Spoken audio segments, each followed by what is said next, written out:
এই সংগঠিত অপরাধ, এটাকে আমাদের দেখা উচিত, আমাদের জানা উচিত, এবং আমরা আশা করব যে প্রশাসন সেটা নির্দিষ্ট ব্যবস্থা নেবে। যারা এই ধরনের সংগঠিত অপরাধ করেছেন তাদের বিরুদ্ধে এমন ব্যবস্থা নেওয়া উচিত যাতে ভবিষ্যতে কেউ এই ধরনের মানুষের স্বাস্থ্য নিয়ে ছেলেখেলা করার সুযোগ সুবিধে না পান, ভাবতেও অব্দি ভয় পান।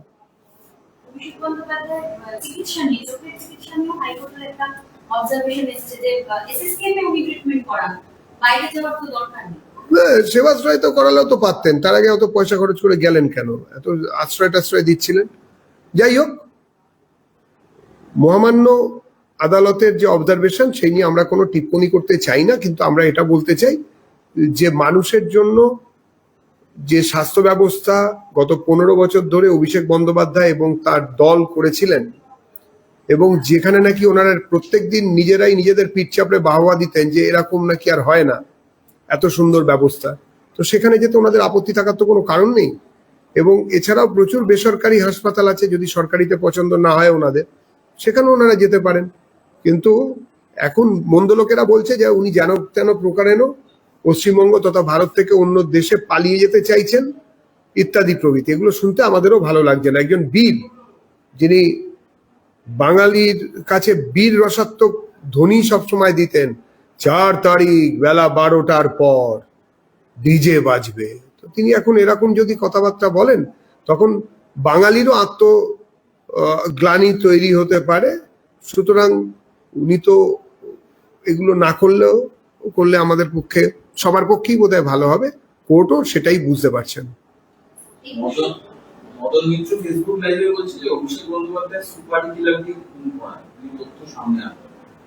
দেখুন, মদন বাবু বা যে কোনো বাবু, ওনাদের যত অন বা অফ বাবু আছেন, তারা এইভাবে ফেসবুক লাইভে বলছেন কেন? তারা পরিষ্কার নিকটবর্তী থানায় যাবেন, নির্দিষ্ট অভিযোগ করবেন এবং থানা একটি মামলা শুরু করবেন। বিচারকরা আছেন সেই অভিযোগের সত্যতা বিচার করার জন্য। অভিযোগ যদি প্রমাণিত হয়, যার নামে অভিযোগ সে জেলে যাবে বা তার সাজা হবে। আর যদি মিথ্যা প্রমাণিত হয় তাহলে যিনি এই ধরনের অভিযোগ আনছেন তার সম্বন্ধেও ভাবা হবে। এটাই তো প্রসিডিওর হওয়া উচিত। মদন বাবু বা বাকিরা ফেসবুকে পোস্ট করে দিচ্ছেন, টুইটারে পোস্ট করে দিচ্ছেন। আর এতদিন কোথায় ছিলেন? এতদিন ঘুমিয়েছিলেন নাকি? এতদিন জানতেন না? 4 তারিখের পরেই যেই ভয় ইন ভরসা আউট হয়ে গেল, তা ওই আগে যখন হয়েছিল যেরকম, আর 4 তারিখের পরে যখন ভরসাহীন ভয় আউট হলো তখন আপনারা বলতে রইলেন। তার আগে কি অবস্থা ছিল? তার আগে কেন বলতে পারেননি? তার আগে ভয়ের ইন সময়তে যদি বলতেন তাহলে আপনাদের লোকেরা মহান, বীর এইসব সম্বোধন করতেন। এখন বলে কোনো কিছু লাভ হবে না। সরাসরি অভিযোগ করুন, তাহলে বুঝবো যে সত্যি সত্যি ওই ধরনের সংস্রব আপনারা সরাতে চেয়েছেন, আইন আমলে আনতে চাইছেন অপরাধীকে। এবার আমরা দেখতে পাবো 4 রকমের 21শে জুলাই। একটা ঋতব্রত বন্দ্যোপাধ্যায় টিম 21শে জুলাই, একটা মমতা বন্দ্যোপাধ্যায় টিম 21শে জুলাই, একটা শুভঙ্কর সরকার কংগ্রেসের 21শে জুলাই, আর একটা দিল্লিতে 21শে জুলাই। 4 ধরনের 21শে জুলাই আপনারা কিভাবে দেখছেন? যে কোনো চৌরাস্তায় 21শে জুলাই দাঁড়িয়ে থাকলেই সেটা 21শে জুলাই হবে না। তার কারণ 21শে জুলাই করার সমস্ত নৈতিক অধিকার কংগ্রেস আর তৃণমূল কংগ্রেস সেদিনই হারিয়েছে যেদিন কংগ্রেস সিপিএম এর সঙ্গে হাত ধরে ভোটে দাঁড়িয়েছিল। আর যেদিন তৃণমূল কংগ্রেস তার প্রথম সরকারে যিনি 21শে জুলাইয়ে গুলি চালনার অর্ডার দিয়েছিলেন তাকে ক্যাবিনেটে সামিল করে ফেলেছিল। সুতরাং এই 21শে জুলাইয়ের আর কোনো প্রাসঙ্গিকতা অন্তত কংগ্রেস কিংবা তৃণমূল কংগ্রেসের তরফ থেকে থাকা উচিত নয়, নেই। বাঙালিও তাই মনে করে, পশ্চিমবঙ্গের জনতা তা মনে করে। বাকি ওনারা যা করছেন সেটা হচ্ছে লোক ঠকানো একটা পদ্ধতি। যারা সেই সময় সিপিএম এর অত্যাচার এবং অন্যান্য যে অপপ্রয়োগ তার বিপ্রতিপে দাঁড়িয়ে একটা আন্দোলনকে সংগঠিত করতে গিয়ে খুন হয়ে যান অ্যালেজলি পুলিশের গুলিতে, তার তদন্ত হওয়া উচিত। এবং তদন্তের এখনো পর্যন্ত সেরকম তো কোনো ফল আমরা দেখলাম না। আমরা মনে করি যে এদের কোনো প্রাসঙ্গিকতা নেই এই দলগুলির এই 21শে জুলাই পালন করার। যেটা করছেন সেটা নিজেদের পিঠ বাঁচানোর জন্য করছেন। নেতাজি মহারাজের নেতাজি সুভাষচন্দ্র বসুকে নিয়ে যে মন্তব্য, এবং আজকেও কিছুক্ষণ আগে তিনি বলেছেন তিনি তার মন্তব্যে অনড় রয়েছেন। বিজেপির তরফ থেকে অনন্ত মহারাজের এই মন্তব্য নেতাজি সুভাষচন্দ্র বসুকে নিয়ে আপনারা কিভাবে দেখেন এবং আপনারা কি সমর্থন করছেন? আমরা এই ধরনের কোনো ব্যক্তিগত মন্তব্যকে এন্ডোর্স করছি না। পার্টি এই বিষয়ে যা বলার, যেহেতু অনন্ত মহারাজ আমাদের রাজ্যসভার সাংসদ, সেই জন্য যা বলার সেটা কেন্দ্রীয় কমিটি বলবে। কিন্তু পশ্চিমবঙ্গে বুকে থেকে এই ধরনের কথা এর আগেও যারা বলেছেন, বিভিন্ন সময় অনেকেই বলেছেন, পার্টি কোনো রকম নেতাজির বিরোধিতা বা যে কোনো পশ্চিমবঙ্গের মনীষী বা ভারতের কোনো মনীষীর গুণীজনের সরাসরি বিরোধিতাকে কখনোই এন্ডোর্স করেনি। এটা আমাদের পার্টি লাইন নয়।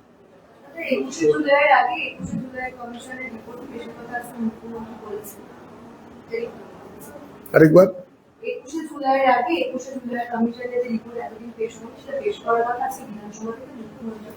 আমরাই তো সেটা বলছি যে এতদিন ধরে যখন এত কিছু হয়েছে, তো সেগুলো তো করতে পারেনি এরা। এরা এই জিনিসটিকে নিয়ে, অর্থাৎ 21শে জুলাই নিয়ে বারবার ব্যবসা করেছেন। আমাদের বর্তমান যিনি মুখ্যমন্ত্রী শ্রী শুভেন্দু অধিকারী, তিনি তার মাননীয় মন্ত্রী পরিষদদের নিয়ে বিভিন্ন সময় তিনি একের পর এক বৈপ্লবিক এবং ঐতিহাসিক সিদ্ধান্ত নিচ্ছেন, সেটাকেও অস্বীকার করতে পারবে না। যে জড়তা এতদিন পর্যন্ত আমরা প্রশাসনের ক্ষেত্রে কিংবা সরকারের ক্ষেত্রে দেখেছি, সেই জড়তা মুক্তি চলছে।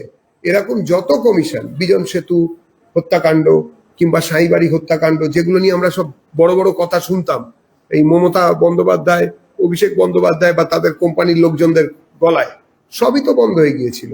এখন সম্মাননীয় মুখ্যমন্ত্রী শ্রী শুভেন্দু অধিকারী এবং তার পারিষদ যারা মন্ত্রী আছেন, তারা বিষয়টি দেখছেন এবং তারা সদর্থক ভূমিকা নিচ্ছেনও। পার্টি সরকারের সঙ্গে আছে এবং আমরা একে শুভেচ্ছা জানাচ্ছি এই সিদ্ধান্ত। একাডেমি অফ ফাইন্যান্সের একটা অংশ গেরুয়া রং হয়ে যাওয়া এবং তারপর একাধিক বিষয় এসছে, রাজ্য সভাপতি সুনীল ভট্টাচার্যের সঙ্গে তারা দেখা করেছেন একটা টিম, এবং গতকাল এবং তার আগের দিন একাডেমি অফ ফাইন্যান্সের সামনে একটা অংশ তারা প্রতিবাদ জানান, সেই প্রতিবাদ জানাতে গিয়ে আপনার নাম তারা করছিলেন যে দেবজিৎ সরকার দাঁড়িয়ে থেকে রং করিয়েছেন, কিভাবে রং করেন। একাডেমি অফ ফাইন্যান্সের এই ঘটনা নিয়ে আপনাদের অবস্থান? সোজা কথা যদি বলতে হয়, যারা বলেছেন, যদি এই কথা বলে থাকেন যে দেবজিৎ সরকার দাঁড়িয়ে থেকে রং করিয়েছেন, আমি বলবো যে বঙ্গের তথাকথিত যারা বিদ্বৎ সমাজের প্রতিনিধি, যারা এই ধরনের কথা বলছেন, তারা অনৃত ভাষণ দিচ্ছেন। এর থেকে ভালো, মানে চলতি বাংলায় বললে ওনাদের শুনতে খারাপ লাগবে। দ্বিতীয়ত, যারা এতদিন ধরে একাডেমি অফ ফাইন আর্টস একটি বেসরকারি সংগঠন, সেখানে কে কি রং করবে, কোন রং হবে কোন রং হবে না, সেই সংগঠনের ট্রাস্টি বডি তারা ঠিক করবে। যদি কেউ কোনো রং করে থাকেন, আমি প্রথমেই বলছি এই রং করার সঙ্গে আমি বা আমার দলের কেউ যুক্ত নন। যারা ওখানে একটি সংগঠন, যারা একটি কমিটি বানিয়েছেন, সেই সংগঠন হচ্ছে একটি শ্রমিক সংগঠন। বিজেপির কোনো শ্রমিক সংগঠন নেই, বিজেপি কোনো শ্রমিক সংগঠনের সঙ্গে যুক্ত নয়।